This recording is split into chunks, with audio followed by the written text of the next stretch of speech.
Welcome back to the Red Pride Thundercast. Today is a great episode. We have two topics today. Before that, we have the Thunder Blitz and a new thing to talk about, the Thunder Zone coverage. And it's the boys basketball. Let's start with the Thunder Blitz. Let's get started with the state championship games. On Friday morning, we had, for the third straight year in the state championship in 1A, Adams Central and Lutheran. Lutheran won both of the previous matchups, and it's not changing this year. Indianapolis Lutheran, for the third straight year, wins a 1A title. They won at 35-28. Then in 3A, we had Bishop Chittard and Heritage Hills. Not a shock here, but Chittard won 35-7. Then maybe the best game of the evening, Fort Wayne Snyder and Decatur Central in 5A. At halftime, Snyder had a 7-6 lead. After halftime, however, things got bad for the Hawks. Decatur played like they didn't deserve to go to state. Snyder won 33-6 with a scuffle on the sideline. My guess is that Decatur started it. To be honest, I really do not like Decatur. On Saturday, we had the final games of the season, starting with 2A. Man, this was a huge shock, but Fort Wayne Lewis destroys North Posey 40-3.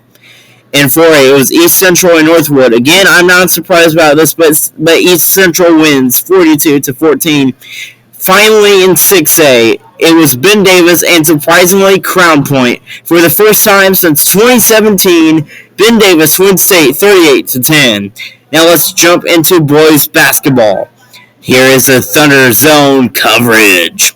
Starting off with Plainfield and Avon on Wednesday, both teams were very good at the start. Plainfield got 5 fouls in the first quarter, and that was the issue for the game. Other than that, the Quakers were able to beat Avon 51-39. Also on that day, Cathedral and Warren Central played, and OMG, Cathedral put 92 points on the Warriors. Cathedral won 92-71.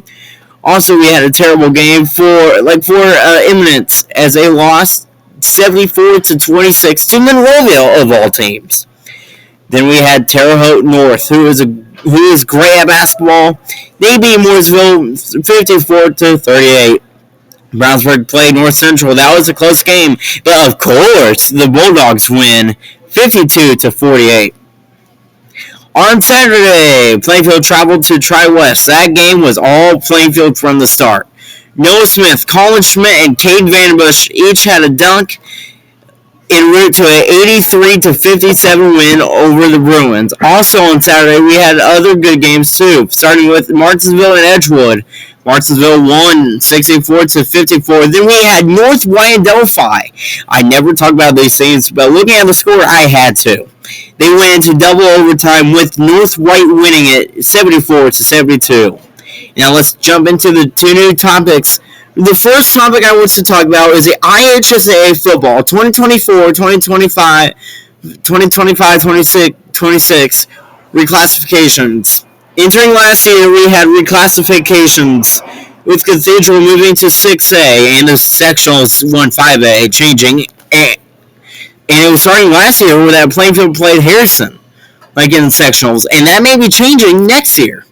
After 2 years, the IHSA is back at it again. I am here to talk about the changes and state my opinions and predictions. Starting with Lutheran and Adams Central, 3 years in a row now that both of these teams have faced each other in the 1A championship. For years, people have been saying, move Lutheran up. Now it's happening. Both of these teams will move up to 2A. For my opinion, this is a great move, and I think both of the teams will do good. For Lane Rulers will also move up. They beat North Posey 40-3 in 2A state, and now will find their home in 3A. Bishop Chittard, who won the 3A state championship, will be moving up to the class of 4A. This move is good. Better teams in 4A for better competition, but sadly, East Central is not staying. The 4A champion is moving up to 5A next season. This move is hard for those really good 5A schools. I think East Central will win 5A next season. And in a surprising move, Fort Wayne Snyder will move up to the Super School class of 6A. This will probably not last long, as they aren't that talented to compete with Westfield, Carmel, and Center Grove, in my opinion. And in my opinion, I feel like with the new enrollment class changes, I feel like Plainfield Simon 5A is coming to a close. They will most likely move up to 6A soon. And now it's time to recap the NFL Thanksgiving week minus the Monday Night Football, because I don't do that. Finally, my last topic. On Thursday, Green Bay and Detroit played, and wow, I'm surprised, but the Packers win 29-22. Then it was Dallas and Washington. Dallas easily won 45-10. Also, the Niners easily won too, 31-13. On Friday, the NFL made history as it was the first ever Black Friday game. Miami won that game 34-13. Now to the Sunday game, starting with Tampa Bay and Indianapolis. It was Minshew Mania, indeed, for Indy, as they won 27-20. Then we had the Giants and Patriots. No one should have won, but the Giants won 10-7. Then we had the Steelers and the Burrow-less Bengals. Cincy looked good even without the starting QB, but lost 16-10. Then it was Carolina and Tennessee. The Titans should have won by 50, but won 17-10 instead. Then in Houston, the Texans missed a 58-yard field goal and lost to Jacksonville.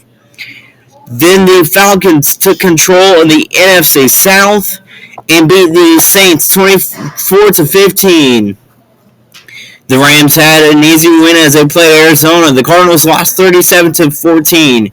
We may be in a different universe where the Chiefs are mid and the Broncos are good. Denver in a scoregami win over Cleveland gets their 5th straight win. Philly wins over Buffalo in overtime, 37-34. I can't believe that we are actually talking about Buffalo maybe missing the playoffs this season. And the Chiefs get back on track, winning 31-17 over Vegas. And finally, on Sunday night, both defenses were good, but the Ravens still won. Although I still think that the refs gave the Ravens that win. Yeah. Thanks for listening. Ben Weederholt returns next week for some more action. Make sure to like, comment, and subscribe. Let's go Quakers.